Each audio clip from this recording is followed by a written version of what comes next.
ಕಾರ್ಯಕ್ರಮದ ಪ್ರಾರಂಭದಲ್ಲಿ ಬಹಳ ಸೊಗಸಾಗಿ ಹೇಳ್ತಿದ್ರಿ, 5 ರೂಪವನ್ನ ಒಳಗೊಂಡಿರುವಂತಹ ನಿಕುಂಬಲಾ ದೇವಿನೇ ನಮ್ಮೆಲ್ಲರನ್ನ ಕಾಯ್ತಾಳೆ, ರಕ್ಷಣೆ ಮಾಡ್ತಾಳೆ ಅಂತ ಮಾತುಕತೆ ಮುಂದುವರಿಸೋಣವೇ? ಖಂಡಿತ. ನೋಡಿ, ಇವತ್ತಿನ ದಿವಸ ಕೊನೆಯ ನಿಕುಂಬಿಲಾ ದೇವಿ ಯಾರೋ?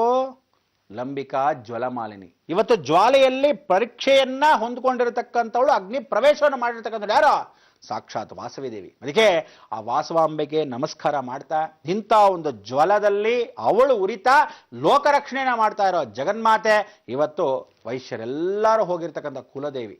ಅಂತ ಒಂದು ಕುಲದೇವಿಯನ್ನ ಇವತ್ತು ಕನ್ನಿಕಾ ಪರಮೇಶ್ವರಿ ಅಂತ ನಾಮಕರಣ. ಅಂತ ಕನ್ನಿಕಾ ಪರಮೇಶ್ವರಿ ವಾಸವಿ ದೇವಿ. ವಾಸವಾಂಬ ಅಂತಕ್ಕಂಥವಳು ಎಂದಿಗೂ ವಾಸವಾಗ್ತೀನಿ ಅಗ್ನಿಯಲ್ಲಿ, ನಿಮ್ಮೆಲ್ಲರ ಕರ್ಮವನ್ನ ದಹನ ಮಾಡ್ತೀನಿ. ಅದಕ್ಕೆ ಕರ್ಮ ಯಾಗವನ್ನ ನಿಮಗೋಸ್ಕರ ಆ ದಹನವನ್ನ ಪರಮೇಶ್ವರನ ಕೃಪಾ ಕಟಾಕ್ಷದಲ್ಲಿ ಪ್ರಳಯವನ್ನೇ ಆಡ್ತಾ ಇರೋ ಪ್ರಳಯರುದ್ರ ಶನೇಶ್ವರ ಮಹಾಯಾಗ. ಇನ್ನೊಂದು ಅರ್ಥ ಮಾಡ್ಕೊಳ್ಳಿ, ಪ್ರಳಯರುದ್ರ ಶನೇಶ್ವರ ಮಹಾಯಾಗದಲ್ಲಿ ಬಹಳ ಜನ ಬರ್ತಾ ಇದ್ದೀರಾ. ಏನಂತೆ, ಗುಳೆ ನಮ್ಮ ಯಜಮಾನ್ರ ಅದೇನೋ ಮಾಂಸ ಬಿಡಲ್ವಂತೆ, ನನ್ನ ಮಗ ಬಿಡಲ್ವಂತೆ, ನಾನು ಅಡ್ಜಸ್ಟ್ ಮಾಡ್ಕೊಂಡ್ರೆ ಸಾಕ? ಅಡ್ಜಸ್ಟ್ ಮಾಡ್ಕೊಳ್ಳಿ.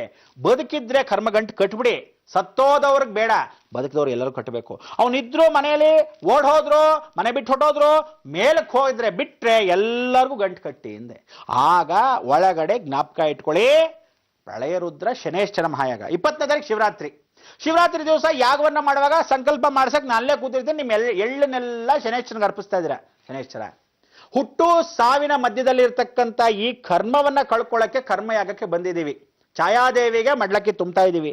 ಸಾಕ್ಷಾತ್ ಪರಮೇಶ್ವರನಿಗೆ ಅಭಿಷೇಕವನ್ನ ಮಾಡಿ ರುದ್ರಯಾಗವನ್ನು ಅದ್ರ ಮೇಲೆ ಮಾಡ್ತಾ ಇದ್ದೀವಿ. ಜ್ಞಾಪಕ ಇಟ್ಕೊಳ್ಳಿ, ಶನೇಶ್ವರ ಹೋಮ 20, ರುದ್ರ ಪ್ರಳಯರುದ್ರ ಶನೇಶ್ವರನ ಮಹಾಯಾಗ ಅದ್ರ ಮೇಲೆ. ಆ ಯಾಗದ ಶನೇಶ್ವರನ ಮೇಲೆ ರುದ್ರ ಬಂದು ಕುತ್ಕೊಂತಾನೆ. ಅರ್ಥ ಏನೋ? ನಮ್ಮೆಲ್ಲರ ಕರ್ಮವನ್ನ ಹಾಕಿ ದಹನ ಮಾಡ್ತಾನೆ.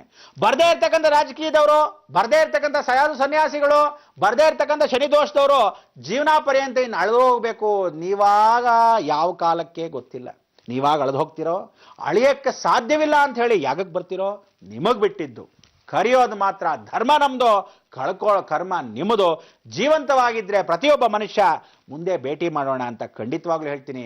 ಯಾಗದ ನಂತರ ಧರ್ಮಯಾಗಕ್ಕೆ ಇಂಥ ಒಂದು ಸುಯೋಗ ಯಾವ ಕಾಲಕ್ಕೂ ಎಲ್ಲರದೂ ಇರೋದ್ರಿಂದ ಇಂಥ ಶಿವರಾತ್ರಿ ಎಂದು ಅಂಥ ಪರಮೇಶ್ವರನ ಕೃಪಾ ಕಟಾಕ್ಷದಲ್ಲಿ ಶನೇಶ್ವರ ಯಮಧರ್ಮರಾಜ ಬಹಳ ಜನ ಬಂದು ಕೇಳಿದ್ರು, ಏನಂತ, ಅಯ್ಯೋ ಛಾಯಾದೇವಿನ ವಾಪಸ್ ಕಳಿಸ್ಬಿಟ್ರೆ ಕ್ಷೇತ್ರ ಮಹಿಮೆ ಹೊಟ್ಟೋಗತ್ತಲ್ಲ ಅಂತ.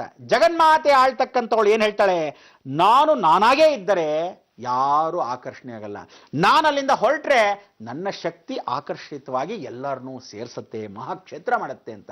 ಅಂತ ಕ್ಷೇತ್ರದಲ್ಲಿ ಇವತ್ತು ವಾಸವಾಗಿರೋದು ಯಾರೋ? ಶ್ರೀ ಆಂಜನೇಯ ಸ್ವಾಮಿ. ಅಂಥ ಒಂದು ಆಂಜನೇಯ ನಾವು ನೀವು ಹೇಳ್ತಕ್ಕಂಥವನು ಇನ್ಯಾರೂ ಅಲ್ಲ, ಮುತ್ತುರಾಯ ಸ್ವಾಮಿ. ಇಂಥ ಮುತ್ತುರಾಯ ಸ್ವಾಮಿ ನಮಸ್ಕಾರ ಮಾಡ್ತಾ ನಾಳೆ ಆಂಜನೇಯ ವಿಶೇಷ ಹೇಳಬೇಕು.